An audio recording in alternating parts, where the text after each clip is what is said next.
Iya, itu ya yang bikin saya, wow, Tuhan Yesus tuh cintanya bukan cuma sama orang-orang tertentu, Pak. Itu yang salah salah paham yang saya sering dengar ya. Wah, berarti dia cuma cinta sama yang Kristen doang, karena yang Enggak, Kristen yang betul. selamat. No, dia Dia itu cinta datang untuk semua orang. semuanya. Amin. Tapi dia nggak bisa paksa, dia hanya bisa jamah, lalu kita merespon. Iya. Karena kalau dia jamah kita nggak respon, dia nggak bisa paksa, Pak. Andaikan dia bisa paksa, kita semua selamat. Betul. Sedangkan saya suka berharap kenapa Tuhan Yesus nggak paksa aja ya, Pak. Biar semua yang kita cinta itu selamat gitu. Tapi ya itu lagi-lagi Tapi di kita surga tidak ada harus orang yang merespon. masuk surga karena terpaksa. Ya, semua orang yang masuk surga karena punya keputusan hati untuk menerima Ya, benar, Yesus benar. sebagai juru selamat secara pribadi. Nah, jadi Papa saya suka, dan sebelum meninggal juga puji Tuhan, ada hamba Tuhan yang sangat berjasa ya di hidup saya, tuh Bapak Saifuddin Ibrahim. Saifuddin Ibrahim. Ya. Wah, Om Sai, dengar nih. Nah, Saifuddin Ibrahim mesti dengar ini. Ternyata Om Saifuddin Ibrahim juga adalah orang yang sangat terkesan dalam hidup Jovanka. Kenapa? Jo itu seorang murtadin. Ya, jadi orang yang tadinya bukan Kristen, Ya. lalu kemudian dalam perjalanan kehidupan memutuskan menerima Yesus sebagai Tuhan dan Juru Selamat secara pribadi. Yes. Ini ceritanya bagaimana? Padahal ini Jovanka ini kan artis, artis dalam pengertian yang general, ya punya dampak sebagai seorang seniman di bidang fotografi, di bidang film dan lain sebagainya. Saya lihat beberapa penyimpanan media sosial ini pernah jadi cover majalah Ya.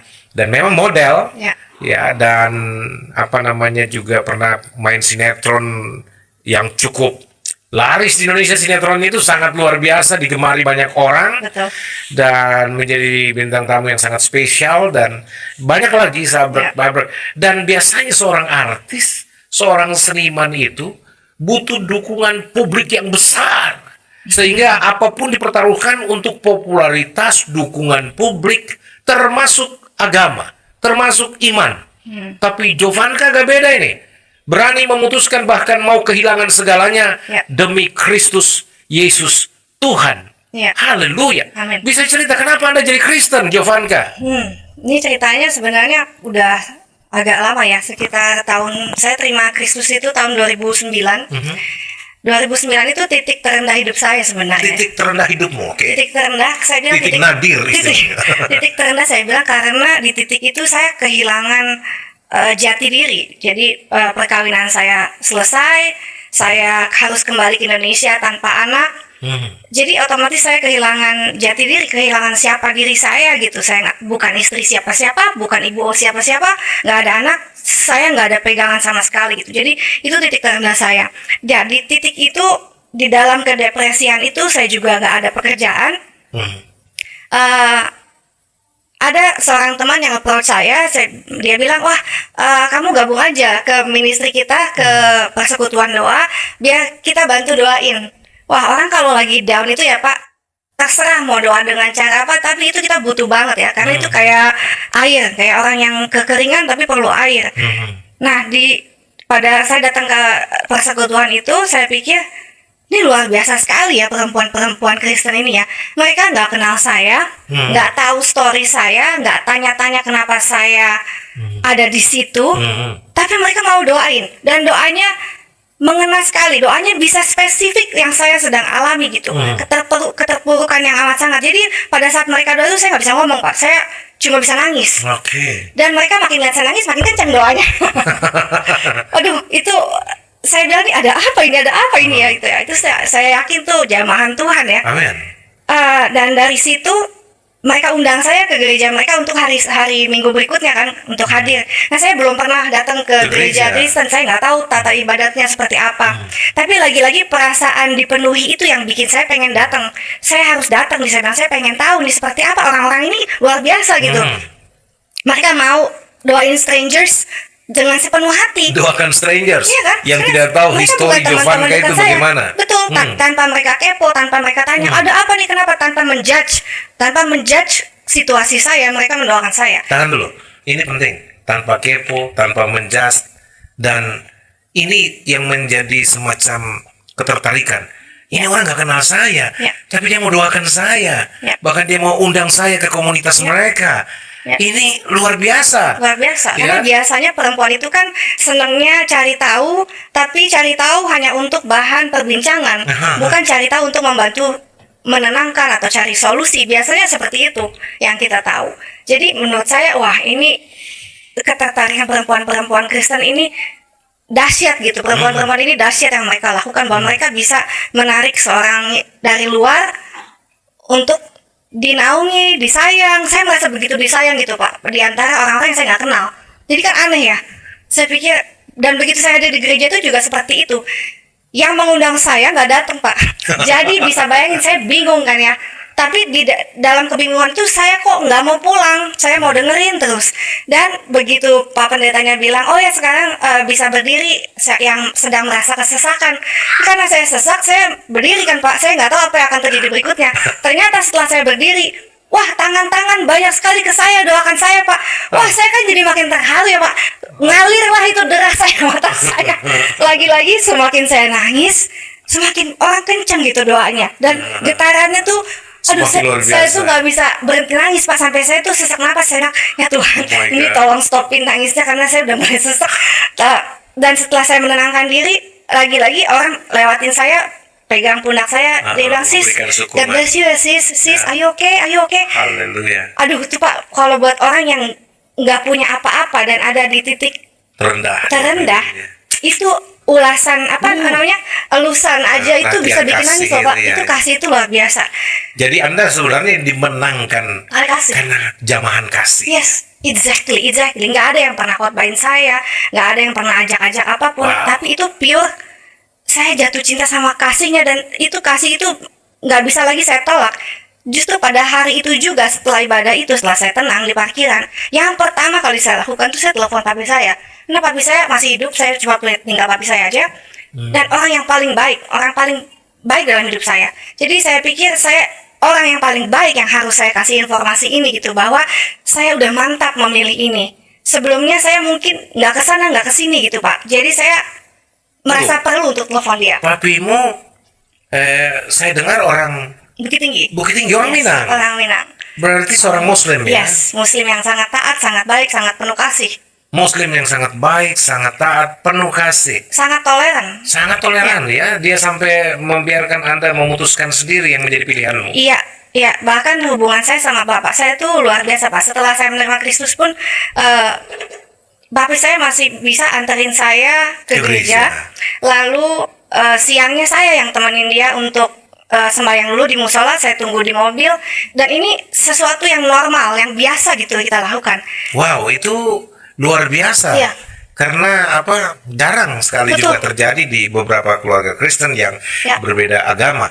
Tetapi sebagai anugerah yang Jovanka terima, bahwa ada papi yang berdarah Minang, seorang Muslim yang baik, yang taat, yang luar biasa mengasihi anak-anaknya dan sangat toleran. Ini kita beri respect buat papi ya, luar biasa. Dan beliau sudah tiada ya? Sudah tiada. Oke. Nah, sebelum kita lanjut lebih jauh, bahwa sejak Anda mengalami jamahan Kristus lewat penyataan kasih saudara-saudara perempuan Kristen pada waktu itu, ya, dan kemudian Anda masuk di gereja dan mendengar sabda firman itu disampaikan, hati Anda sudah mulai ancur-ancuran itu. Ancur-ancuran Pak. Itu udah taman itu Pak, kayak orang jatuh cinta Pak, mau cari tahu terus. Luar biasa ya. Jadi jamahan Tuhan, jamahan kasih itulah yang memenangkan Anda. Betul. Ya, dan luar biasa ya pada waktu itu, saya bisa bayangkan. Nah, nanti saya mau bicara tentang ketika Anda lahir baru, dilahirkan kembali menjadi ciptaan yang baru di dalam Kristus Yesus. Tentu ada sesuatu yang terbentuk, paradigma yang baru, selera yang baru, keinginan yang baru, orientasi yang baru, bahkan mungkin yang selama ini didambakan oleh banyak perempuan di dunia untuk menjadi terkenal, menjadi selebriti, punya kekayaan yang luar biasa. Saya yakin Anda mulai rasa tidak berarti semuanya. Tapi nanti sebelum saya gali semua itu, kita lihat. Jadi waktu Anda mengalami yang namanya perhatian kasih, itu kemudian Anda terenyuh ya, dan Ya. sampai pada seperti yang diceritakan tadi bahwa Anda masuk di gereja dalam boleh kata kehampaan, Ya. dan dalam titik nadir yang Joe cerita itu ya, sudah kehilangan segalanya, tidak Ya. punya apa-apa, dan mau hidup ini mau apa, Ya. yang mungkin saja juga terlintas pikiran bunuh diri dan lain sebagainya. Betul, karena kan dipikir untuk apa gitu ya. Karena perempuan kalau nggak ada status, nggak ada pekerjaan, nggak apa, hidup buat apa kalau nggak ada purpose. Itu Betul. yang kuncinya purpose ya. Iya. Kalau kita nggak punya purpose, ya memang kayak orang kehilangan semuanya gitu, kehilangan akal, kehilangan hidup. Hidup nggak ada artinya. Benar. Jadi Masuk ke gereja dalam keadaan kayak gitu, Pak. wow, luar Keluar biasa. dari sana, saya penuh sampai saya susah napas gitu ya, Pak. napas. Benar. Iya. Secara teknis itu kayak deskripsinya seperti itu. Saya ke parkiran itu harus supaya saya bisa nyetir. Itu pertobatan yang menghasilkan duka cita. Dalam Alkitab bilang pertobatan sejati yang datang dari Tuhan itu menghasilkan duka cita rohani. Ya. Kita betul-betul nangis, kita betul-betul Ya. nggak tahu bilang apa. Tidak ada lagi istilah bilang, aduh gue kelihatan berantakan nih, nggak ada istilah mau pencitraan diri lagi, hancur, betul-betul hancur, cuma tahu nangis di hadirat Tuhan. Betul banget, Pak. Saya juga alami itu sejak awal waktu pertama kali saya lahir baru ya. Saya alami itu juga, Jo. Jadi saya bisa rasakan apa yang Anda rasakan, bahwa orang kalau bertobat, lahir baru, salah satu hal yang dia mesti alami adalah duka cita rohani. Ya. Duka cita yang datang dari Tuhan Ya, untuk kematian daging Lama. kita, manusia lama kita. ya, saya percaya, Ya. Pak. Supaya bisa dibangkitkan manusia yang baru.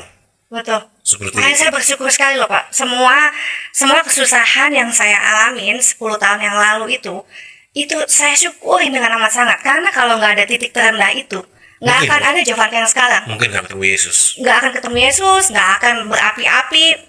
Sekarang sudah berapi-api ya. Cinta Tuhan Yesus gitu ya. Haleluya. Itu semua karena pada saat Tuhan menjamah saya dalam keadaan kosong. Kalau orang kosong kan bisa diisi ya, Pak. Tapi kalau kita dalam keadaan nyaman dan penuh segala-galanya ada, agak sulit juga ya ada perjumpaan atau mengalami Tuhan. Ya, artinya Jadi kita syukurin lah, Pak. Kalau setiap orang punya saat, Ya. waktu untuk dijamah Tuhan. Ya. Nah, waktu itulah Tuhan tahu ini waktunya Jovanka untuk dipanggil. kita, ya, Dan puji Tuhan, banyak yang terpanggil, sedikit yang terpilih. Tapi saya lihat bahwa Anda orang yang terpanggil, dipilih, dan puji Tuhan, saya harapkan akan setia. Amin. Seperti anak-anak Tuhan yang lainnya. Dan Karena mungkin menjadi yang Kristen bikin- nggak betul. gampang. yang bikin saya juga terharu ya, Pak, sama kasih Tuhan Yesus itu, Hmm. bahwa Dia mencintai bukan cuma anak-anaknya anak Kristen ya, Pak. Dia mencari dombanya yang hilang. Betul. Jadi saya begitu baca Yohanes ya, Pak, itu saya nggak bisa berhenti nangis. Karena saya mau bilang sama Tuhan Yesus, bilang, ya ampun Tuhan, itu aku yang udah lama banget kemana-mana ya, jalan-jalan tuh. Setelah usia 35 tahun baru bisa ketemu apa yang dicari. Bukan jalan-jalan, sudah terjebak di jurang lagi. Sudah. Udah hampir mati kan? Iya, Di betul. jurang itu Betul, Pak, di istilahnya. ujung. Udah di ujung ya, Pak. Di gambaran dalam perumpamaan di Alkitab itu, gembala yang baik itu meninggalkan 99 ekor domba yang aman di kandang, Betul. lalu bertaruh nyawa untuk mencari seekor Yang satu. domba yang terjebak di jurang dan terancam binasa, Wah. yang namanya Jovanka Amin, Mardova. amin, amin. Aduh, betul banget, Pak. Hmm. Jadi, ya itu ya yang bikin saya, wow, Tuhan Yesus tuh cintanya bukan cuma sama orang-orang tertentu, Pak. Itu yang salah paham yang saya sering dengar ya. Wah, berarti dia cuma cinta sama yang Kristen doang, karena yang Enggak, Kristen yang betul. selamat. No, dia Dia itu datang cinta untuk semua orang. semuanya. Amin. Tapi dia nggak bisa paksa. Dia hanya bisa jamah, lalu kita merespon. Iya. Karena kalau dia jamah kita nggak respon, dia nggak bisa paksa, Pak. Andaikan dia bisa paksa, kita semua selamat. Betul. Kadang-kadang saya suka berharap sih, Pak, kenapa Tuhan Yesus nggak paksa aja ya, Pak, biar semua yang kita cinta itu selamat gitu. Tapi ya itu lagi-lagi Tapi di kita sorga tidak ada harus orang yang respon. masuk sorga karena terpaksa. Ya, semua orang yang masuk sorga karena punya keputusan hati untuk menerima Ya, menerima Yesus Tuhan. sebagai juru selamat secara pribadi. Benar. Nah, luar biasa. Jadi, Papi sudah tiada. Waktu Ya. Jadi sempat berdoa buat papi supaya dia juga Oh menjadi orang sangat yang Pak, saya percaya. berbagai macam cara Pak, berbagai macam kisah-kisah lucu, saya ajak ke sini, saya ajak ke sana. Ya puji Tuhan, 3 kali ya saya ajak papi saya untuk menemani saya beribadah. Yang awalnya nggak mau ikut ke dalam, sampai ikut ke dalam, Masuk sampai gereja? masuk gereja. Dan lucunya begitu masuk gereja dengan khotbahnya bagus, papi saya bilang ternyata bagus ya bahan omongannya ya. Saya nggak tahu apa yang ada di kepala orang luar ya Pak. Kita Iya. ibadah mungkin disangkanya bahas apa ya. Padahal yang kita bahas adalah kehidupan kita, kehidupan Iya. keluarga, kehidupan masa depan, masa kini, parenting, love. Sebenarnya yang dibahas di gereja itu adalah Ya, kehidupan khotbah kehidupan. sehari-hari Iya. yang semua orang butuh dengar gitu. Betul. Nah, jadi papa saya suka dan sebelum meninggal juga puji Tuhan ada hamba Tuhan yang sangat berjasa ya di hidup saya tuh Bapak Saifuddin Ibrahim. Saifuddin Ibrahim. Ya. Wah, Om Sai, dengar nih. Nah, Saifuddin Ibrahim mesti dengar ini. Ternyata Om Saifuddin Ibrahim juga adalah orang yang sangat terkesan dalam hidup Jovanka. Kenapa? Sangat. Karena pada pagi hari ketika ayah saya masuk ICU, pagi itu nggak tahu kenapa saya tergerak untuk kirim message SMS ke Pak Saifuddin. Saya bilang, Pak mohon doanya ya Pak. Kebetulan memang kita 2 tahun terakhir itu pernah beberapa kali ada ibadah sama-sama dan saya ikutin apa khotbahnya beliau, ikutin ajaran-ajaran beliau, kita sering makan sama-sama juga. Tapi udah lama 2 tahun ada jeda kita nggak ketemu. Nah tapi pagi itu saya nggak tahu kenapa saya reach out ke Pak Saifuddin, saya bilang Pak tolong bantu doa apa aja ya Pak, saya nggak pikir apa-apa lagi, saya cuma minta bantu doa. Nah di mana dia bilang, oh bapak saya ada di rumah sakit ini sekarang, makasih Pak doanya, that's it. Itu saya SMS sekitar jam 7 pagi, jam 10 Pak Saifuddin ada di depan kamar ICU coba Pak. Aduh, benar-benar itu buat saya sukacita yang amat sangat. Karena saya pikir, wah Tuhan izinkan ada orang lain yang mendoakan papi saya selama papi saya sedang berjuang melawan maut ya. Saya minta banget sama Tuhan, Tuhan jangan ambil dulu gitu sebelum papi saya menerima kebenaran. Jadi di situ kita berdoa bareng, kita ngobrol bareng dengan keluarga-keluarga yang lain juga Pak. Sampai jam 2 siang Pak, kita doa. Papi saya meninggal setelah itu jam 3. Oh, Ya. luar biasa. Jadi Aduh, sudah puji Tuhan, sempat Pak. dilayani Yes, dulu. yes. Ya, Pak jadi Saifuddin dengan- berkali-kali berbisik, ngobrol, pegangin, dan ya itu sama sekali nggak ada apa ya. Ya saya nggak sangka lah memang Ya. perkenanan Tuhan ya, itu semua luar biasa. Luar Kalau biasa. bukan kasih karunia Tuhan. Beliau kan sibuk sekali ya Pak. Saya sempat tanya malah, Pak Bapak kan sibuk banget kok sempat-sempatnya datang. Begini jawab dia, Jovanka saya hari itu memang ada jadwal untuk khotbah di satu persekutuan. Tapi begitu saya dengar papimu ini sedang diambang kematian, Iya. ini prioritas. Yes. Jadi Jiwa itu ini. jiwa itu prioritas buat dia. Jadi saya berterima kasih sekali gitu ya bahwa Tuhan kirim Pak Saifuddin untuk bisa change schedule loh Pak. Dari sini akhirnya dia pindah jalan ke rumah sakit di tempat papi saya dan kita ibadah sama-sama gitu, kita doain sama-sama. Dan saya percaya pelayanan itu membuahkan. Amin. Ya, kadangkala di ujung detik-detik kematian seseorang, Iya. kasih Tuhan dinyatakan. Iya. Itu seperti penjahat yang bertobat di sebelah kanan Yesus di Iya. salib. Iya. Ujung-ujung kematiannya, dia serahkan hidupnya kepada Yesus. Iya. Dan itu luar biasa ya. Ya. Kita yakin Papi juga Amin. sudah bersama-sama dengan Amin. Tuhan. Haleluya. Haleluya. Ya, jadi Mami juga sudah tidak ada ya. Mami sudah tidak ada duluan tahun 99 Mami. Oke. Nah, sekarang kita berbicara nih, setelah lahir baru, setelah menjadi ciptaan baru dalam Kristus, setelah menjadi putri kerajaan sorga, Amin.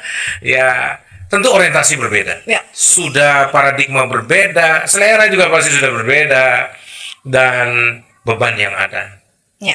beban kudus, beban Yes. rohani itu pasti Tuhan taruh. Ya. Karena tidak ada orang yang dipanggil tanpa Tuhan taruh beban. Purpose. Ya, purpose, tujuan hidupnya untuk menjadi saksi Kristus itu jelas. Apa yang paling ini sekarang di dalam panggilan Jovanka? Apalagi saya dengar sempat sekolah teologi nih. Nah, itu Ya, Pak, lucu luar ya. biasa ya. Itulah Tuhan kalau udah jamah ya, Tuhan bisa bikin sesuatu yang kita nggak rencanakan, di luar akal pikiran, di luar segala. Saya dulu orangnya yang sangat rencana loh Pak. Semua yang terjadi dalam karir saya itu saya sangat disiplin. Saya casting untuk, kalau saya nggak sibuk syuting, saya pasti sibuk casting untuk dapatkan peran. Jadi saya terbiasa dengan perencanaan dan mengetahui titik akhir gitu ya. Tapi setelah lahir baru, banyak hal-hal yang terjadi yang wow. Saya dapat kerjaan bagus, saya dapat ini. Di mana saya belajar bahwa no, ada hal yang kita perlu rencanakan, tapi indah juga kalau kita let go. Tuhan, saya pagi-pagi bangun, Tuhan, just do what you want with me. Just do what you want with me today. Tunjukin saya mesti ketemu siapa, saya mesti melakukan apa yang please your heart gitu. Jadi tujuannya akhirnya bukan untuk kita punya target secara manusia ya. Secara dunia targetnya sebenarnya nggak ada secara dunia lagi, tapi biar Tuhan yang bekerja melalui hidup kita gitu. Nah, yang tadi Bapak bilang mengenai baju baru, selera itu benar banget ya. Saya rasakan sekali bahwa taste kita jadi berubah. Betul. Nah, itu semua berhubungan dengan gambar diri saya rasa ya. Karena kita punya gambar diri yang baru, yang luar biasa. Saya merasa anak raja udah pasti menjaga semuanya, menjaga pergaulan, menjaga omongan, menjaga cara berpakaian. Jadi pokoknya tidak seperti dulu lagi. Iya. Betul. Jadi ya benar Bapak bilang, hidup yang baru itu secara otomatis akan bergeser nilai-nilai baru, akan ada nilai-nilai baru gitu yang kita terapin. Tapi kabar baik yang nilai-nilai baru ini sebenarnya mendatangkan lebih banyak sukacita, lebih banyak hidup yang meaningful, hidup yang punya arti, ya. Jadi berdampak. Nah, udah nggak lagi cita-cita saya dikenal, nggak ada passion ke sana. Saya juga udah puas gitu jadi selebriti, saya udah puas menjalankan kehidupan main sinetron, main ini. Kalau passion saya sekarang itu justru pemberdayaan perempuan, karena saya lihat ini yang Tuhan taruh di hati saya, bahwa saya sendiri bisa bangkit dan jadi, saya nggak mau bilang lebih baik ya, tapi lebih baik ya. Harus lebih baik. Karena anugerah Tuhan. Saya nggak bisa muji diri sendiri sih Pak. Tapi pokoknya hidup saya bisa lebih baik, bisa berkemenangan, bisa berdampak karena peran wanita yang saya nggak kenal, yang menjamah saya, yang menyayangi saya, yang menaungi saya. Jadi sekarang setelah saya bangkit, saya mau balik lagi untuk bantu perempuan-perempuan yang ada di titik itu gitu. Amin. Yang istilahnya dulu seperti Anda. Persis gitu. Karena saya pikir perempuan itu nggak bisa Pak bangkit sendirian. Iya. Sekuat apapun dia, sehebat apapun dia, butuh komunitas, butuh mentor, butuh guidance kan. Tapi juga butuh guidance dalam bentuk doa. Oh ya. Nah, doa orang benar, doa. Nah, kan komunitas itu penting sekali, dan puji Tuhan selama 8 tahun terakhir ini saya berkesempatan untuk aktif di Haiti Care and Share. Haiti Care and Share. Care and Share. Nah, itu foundersnya Ibu Lynn Olindo ya. Lynn Olindo ya. Dan beliau yang selama ini memimpin dan membimbing. Jadi saya sebenarnya dulu anggota aja sih Pak, tapi saya ikutin dia kemana. Jadi tangan kanannya lah Pak ya. Terus masih ada. Ibu Lynn dengar ini. Ini buah pelayanan Anda yang sangat memuliakan Tuhan dan sungguh jadi berkat. Amin. Ibu Lynn support saya untuk Anda ya Bu. Tuhan berkati. Puji Tuhan. Jadi bahkan waktu saya kuliah pun tesis saya adalah peranan perempuan. Skripsi Anda. Ya, skripsi saya peranan perempuan Haiti Care and Share terhadap pertumbuhan jemaat gereja International English Service. Bahwa di situ kita research dan kita survei komunitas perempuan yang kecil ini dampaknya besar sekali untuk penambahan jemaat Pak. Jadi kan luar biasa ya. Kadang-kadang orang pikir ibu-ibu itu kumpul-kumpul ya untuk have fun aja. Tapi enggak juga. Pada saat ibu-ibu kumpul itu, dia bawa pulang hati yang penuh. Dia bawa pulang, dia ceritakan kepada suami, kepada anaknya. Sehingga anaknya juga ke gereja, anaknya bawa teman. Suaminya juga mungkin ikut terpanggil. Jadi perempuan ini yang harus di tulang topangan doa itu kan di keluarga itu biasa ibu ya, perempuan ya. Kenapa suami bisa sukses? Karena ibu udah take care of everything, take care rumah, take care anak-anak, sehingga dia bisa punya karir yang hebat. Jadi kita perlu banget memberdayakan perempuan-perempuan dan support mereka dalam komunitas. Perempuan perlu punya komunitas yang benar. Komunitas yang benar ya Pak? Iya betul. Nggak semua komunitas benar. Betul. Jadi sekarang Anda ketua umumnya. Amin. Tuhan lah. Ini jadi ketua umum apa tadi? Haiti Care and Share. Haiti Care and Share. Ya, ini kita bersama-sama dengan ketua umum dari Haiti Care and Share. Ini punya beban yang untuk memberdayakan perempuan, pemberdayaan perempuan-perempuan Kristen supaya mereka bisa lagi lebih menjadi berkat baik di rumah tangganya, di komunitas di mana dia berada, Iya. dan bahkan untuk bangsa Indonesia. Salam saudara-saudara, terima kasih sudah menonton video ini dari awal, pertengahan, sampai selesai. Kiranya Tuhan Yesus memberkati kita semuanya. Amin. Teman-teman, kita sudah dengarkan kesaksian dari seorang artis. Bagaimana dalam kehidupannya, bagaimana dia mengalami tantangan berat, dia mengalami cobaan berat. Di tengah-tengah situasi tersebut, justru dia menemukan kasih Kristus lewat anak-anak Tuhan yang mendoakannya, yang mengasihinya, yang peduli kepadanya, sehingga dia pun memutuskan untuk menjadi pengikut Kristus. Saudara, ketika saya mendengar kesaksian ini, maka saya mengingat firman Tuhan yang berkata bahwa saudara saya adalah surat terbukanya Kristus. Saudara, ketika saudara saya, ya, dimanapun kita berada, ya, kita menjadi terang, kita menjadi saksi lewat perbuatan kita, lewat tindakan kita, maka itulah yang akan membuat banyak jiwa-jiwa memutuskan untuk menjadi pengikut Yesus.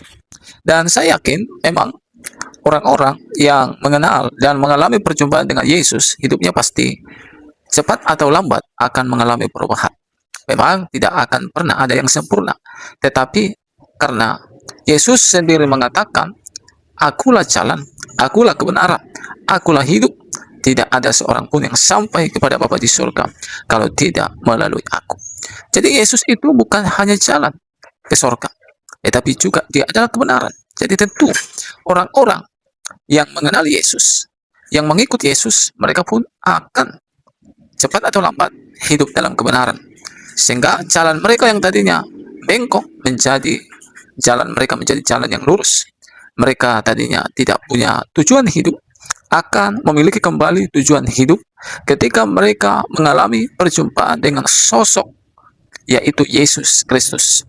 Dia adalah Tuhan yang hidup, dia adalah Tuhan yang benar, dia adalah Tuhan yang menampakkan dirinya kepada murid-murid, dia adalah Tuhan yang menampakkan dirinya kepada Rasul Paulus, dia juga adalah Tuhan yang menampakkan dirinya terhadap hamba-hamba Tuhan yang memiliki kesaksian, khususnya yang kita tonton di media-media sosial. Kenapa, saudara?